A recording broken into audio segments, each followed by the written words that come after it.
আসসালামু আলাইকুম, welcome to my channel. আজ আমি ক্যারামেল চা তৈরি রেসিপি দেখাবো। তো প্রথমে প্যান বসিয়ে নিলাম চুলায়। হালকা একটু গরম হলে একটু চিনি দিয়ে দেব।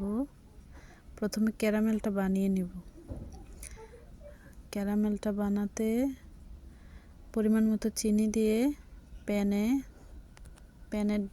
ধরে হালকা করে নেড়ে নেড়ে ক্যারামেলটা তৈরি করে নিব। কোনো কাঠি বা কোনো কিছু দিয়ে লাড়া যাবে না, তাহলে ক্যারামেলটা নষ্ট হওয়ার চান্স থাকে।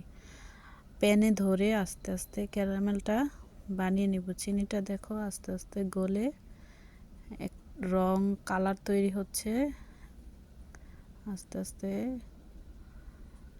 এ পর্যায়ে ঘুরিয়ে ঘুরিয়ে খেয়াল রাখতে হবে যেন পোড়া লেগে না যায়। পোড়া লেগে গেলে চাটা তেতো হয়ে যাবে। এখন যথেষ্ট কালার চলে আসলে পরিমাণ মতো পানি দিয়ে দেব। যতটুকু যত কাপ চা বানাবেন তার ডাবল পানি দিয়ে দেবেন। পানি দেওয়ার পর পানিটা একটু দেখেন কি সুন্দর একটা কালার চলে আসছে।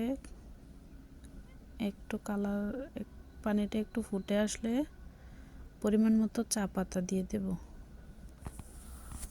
আর একটু পানি অ্যাড করে দিলাম। এ পর্যায়ে পানিটা বলক চলে আসছে। এখন চা পাতা দিয়ে দেব। যেহেতু দুধ চায়ে একটু চা পাতা বেশি লাগে, পরিমাণ মতো চা পাতা দিয়ে দিতে হবে।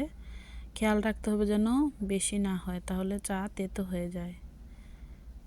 এখন ভালোভাবে ফুটিয়ে নিব। অনেকক্ষণ ফুটিয়ে নেওয়ার পর আসলে চায়ের স্বাদটা যত ফোটানো যায় ততই চায়ের স্বাদটা দ্বিগুণ হয়ে যায়, স্বাদ বেড়ে যায়।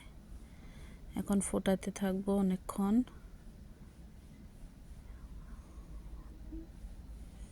দেখো চাটা ফুটে এসেছে। এ পর্যায়ে আগে থেকে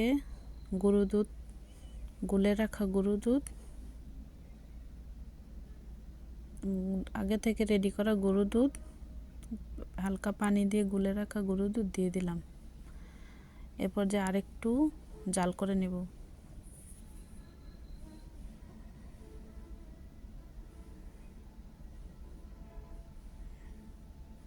বলক আসা পর্যন্ত অপেক্ষা করব। আরেকটু বলক চলে আসলে চায়ের ঘনত্বটা একটু বেড়ে যাবে। আর একটু ফুটিয়ে নেব। দেখো কি সুন্দর কালার চলে আসছে। আমার চা বানানো প্রায় শেষ। এখন কাপে চাটা পরিবেশন করব। দেখো কি সুন্দর একটা চা কালার এসেছে। এই ভিডিওটা এ পর্যন্তই।